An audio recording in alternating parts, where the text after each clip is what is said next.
Fala aí, pessoal, e sejam bem-vindos a mais um vídeo no Cativeiro de Otaku. Falar pra vocês de um manhwa que eu tava vendo aqui, cara. Eu achei ele pelo TikTok, parece ser muito top, velho.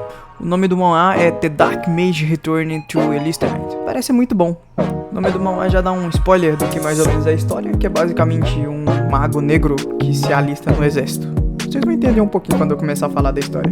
Mas já vai deixando o like aí pra fortalecer o canal, ajudar eu e o menino Fanny a crescer e ganhar dinheiro pra poder fazer a cirurgia peniana dele. Basicamente a história começa na capital de Isgard, né, que é o reino do bagulho lá, onde tem um mago negro.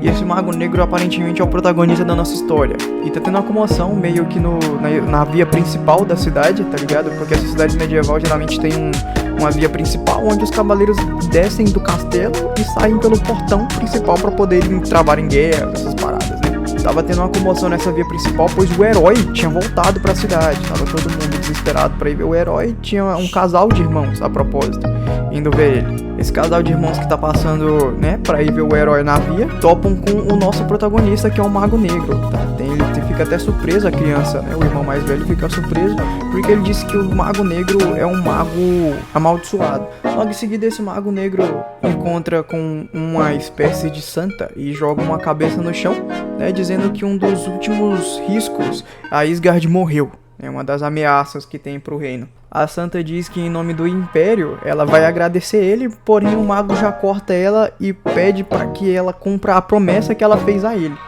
E sim, meus amigos, esse mangá começa como um isekai, onde esse protagonista, que é o Dark Mage, né, o mago negro, foi invocado para um outro mundo, né, para proteger esse reino de Isgard. Porém, a promessa que a santa fez com ele é que quando ele cumprisse todos os objetivos que ela propôs a ele, ele voltaria ao seu mundo novamente. Cara, isekai é muito bom, velho. Ela diz que a classe de mago negro foi dada a ele não por ela odiar ele. Mas aí ele responde a ela que odiou ela muito por ela ter feito isso. E ela responde que o fato de você ter trabalhado para o Império por debaixo dos panos, né, foi o que fez com que o Império conseguisse durar por tanto tempo. E que ela era realmente grata a tudo que ele tinha feito pelo reino, né. Então ela tentou pedir mais uma vez com que ele ficasse no mundo de Isgard lá, né, no mundo Isekai que ele foi convocado. E que ele seria, gratificado corretamente por eles, né. Daria uma grande gratificação a ele. Que eles poderiam gratificar ele por todo o comportamento horrível, pelo tratamento horrível que ele recebeu desde que ele chegou naquele mundo. Porque, galera, o pessoal conhecia ele como um mago negro amaldiçoado, né? Então, basicamente, o povo tratava ele super mal. E aí ele revela o lado nerd dele, diz que ele ficaria contanto que ela conseguisse filé de frango, os bagulho lá de porco, comida boa e decente, porque naquele mundo a comida era horrível comparado à comida que a gente tem no mundo normal, e que se ela conseguisse também internet e um computador top, ele ficaria. Basicamente, o cara é um nerd esquisito. Beleza, ela fala que não consegue, né, completar esse pedido dele, porque ele precisaria querer alguma coisa que fosse do mundo de Isgard, mas não deu muito certo, né? Então ela resolve mandar ele de volta. Ela leva ele de volta para a sala de invocamento, onde ele foi invocado, né, para aquele mundo. A princípio, bota ele no centro do círculo para mandar ele de volta e remove o selo da deusa. Apesar desse selo da deusa ser chamado de selo de proteção da santa, basicamente era apenas uma maneira, né, de controlar o corpo dele e impedir com que ele matasse a santa do templo, essa mesma santa que está tentando devolver ele para o mundo humano. Então ela remove esse selo e fala que vai remover a magia que ele ganhou com o tempo de luta e treinamento nesse mundo, ela ia remover dele. Nesse mesmo momento ele ataca ela de costa, prende ela com a magia, derruba ela no chão. Beleza, e aí ele mesmo abre o portal pra ele retornar pra casa, né, dizendo pra ela que esse poder é meu, acha mesmo que eu ia deixar você tirá-lo de mim. Bem esperto, né, eu também não deixaria não. E ele também diz que desistir desse poder seria burrice. A santa fica impressionada, né, porque ele abriu um portal sozinho, e ele começa a falar que o pessoal dessa dimensão são burros, né, porque eles separaram magia branca da magia negra como se ela fosse com coisas completamente diferentes, mas em tese elas são iguais. Beleza, ao fazer isso, ele dá o dedo do meio pra ela e fala que espera nunca mais ver ela na vida. E ela fala que as coisas não vão ficar desse jeito. Após isso, basicamente ele é teleportado pro apartamento dele, onde o celular dele tá em cima da mesa. E ele se relembra que passaram 2 anos desde que ele saiu do planeta Terra pra esse planeta Isekai onde ele tava, né? Pra aquela realidade Isekai onde ele tava. Primeira coisa que ele tenta fazer ao chegar nesse mundo é jogar o joguinho dele, porém ele não tem internet, ele não consegue acessar o jogo porque não tem internet. Depois disso já corta pra uma cena onde o exército tá correndo pelo bairro, aparentemente eles estão fazendo uma missão, né, dada a eles ali. Um dos soldados pergunta ao tenente, né, pelo menos o que estaria acontecendo naquela situação, já que eles são soldados comuns, né, e não tem esse tipo de missão pra eles. E aí o tenente pergunta por que você acha que eu deveria saber. Tipo assim, nem o próprio tenente que tá comandando aquele esquadrão sabe muito bem o que tá acontecendo ali. Eles escutam alguma coisa se mexendo e na hora que eles olham na rua, o nosso protagonista tá andando 100% despreocupado, né, dizendo que fazem 2 anos que ele foi invocado pra aquele mundo de merda e que graças à tecnologia de hoje em dia o celular dele ainda tava ativo, né? O que é meio esquisito, já que ele não teve carga nenhuma. Ele mesmo fala que ninguém procurou ele durante esses 2 anos. E fica se questionando o porquê da internet não tá funcionando. Também é uma parada que ele se questiona bastante. Ele até sacode o celular pra ver se ele consegue algum Wi-Fi pela vizinhança e nada. Os soldados ficam se questionando por que tem um civil por ali, né? Que eles não registraram o acesso dos civis, o que estava acontecendo ali naquela situação. Os soldados chamam a atenção do nosso protagonista, né? Ele também se espanta, perguntando por que o exército está numa área residencial, mas ele chuta que ele devia estar em treinamento e que essas coisas deviam ser normais no dia de hoje, né? Que isso virou um hábito normal entre os 2 anos que ele ficou fora do mundo normal. E aí que o soldado grita para ele sair dali e do nada um lobo gigante voa na direção dele. O soldado grita pra ele desviar, ele olha pra trás com uma cara de foda-se e pergunta por que esse vira-lata que não vale nem um soco tá vindo na minha direção. Ele olha pra mão dele, né, como se ele fosse invocar uma magia e vê que a magia demoníaca dele simplesmente não tá saindo, né, ela se esgotou completamente. Então já que ele não pode usar magia, ele simplesmente pega a cabeça do lobo e enfia ela no chão com toda a força dele, matando um lobo com um único ataque, deixando o pessoal do esquadrão do exército de boca aberta e simplesmente confuso com toda a situação que estava acontecendo ali. E aí o protagonista já olha pro lobo gigante, dizendo: acha que eu sou um fracassado só porque não consigo usar minha magia negra devido a uma falta de energia demoníaca? Aparentemente, né, a mana do protagonista ele tá chamando de energia demoníaca que abastece a magia negra dele, que é basicamente magia e mana, saca? Pagou de RPG mesmo. E aí ele começa a se recordar do treinamento dele, onde ele carregava pedras extremamente pesadas enquanto era chicoteado. E aí ele começa a se questionar o porquê que um lobo mágico, uma criatura mágica, apareceu no mundo dele desse jeito.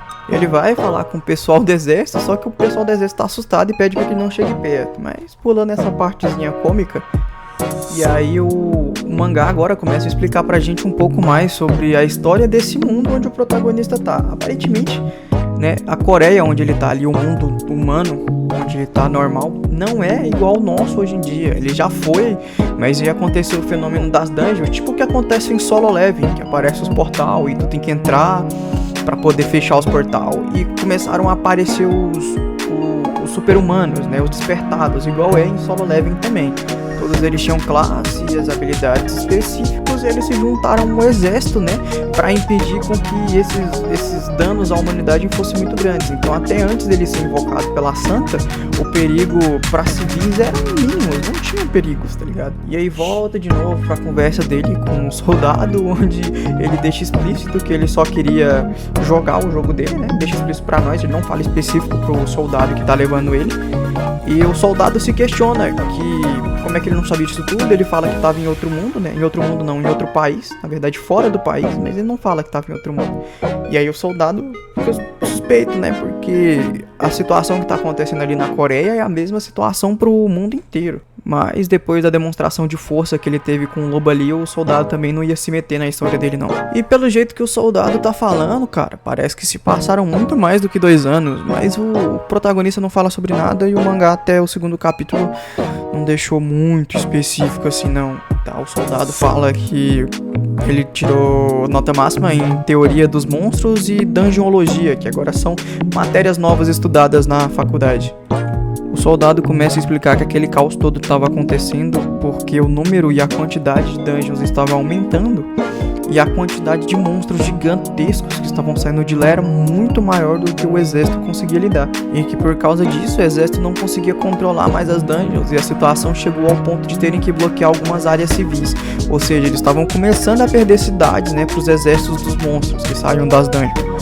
Então, desde então, o exército tem testado diferentes métodos de resistir, mas estão em número menor. Então, basicamente, eles têm uma desvantagem enorme. E aí o protagonista começa a pensar só se as companhias de jogos estão bem. Ele é bem viciado. Depois disso, a gente descobre a idade do protagonista, né? Que ele tem 21.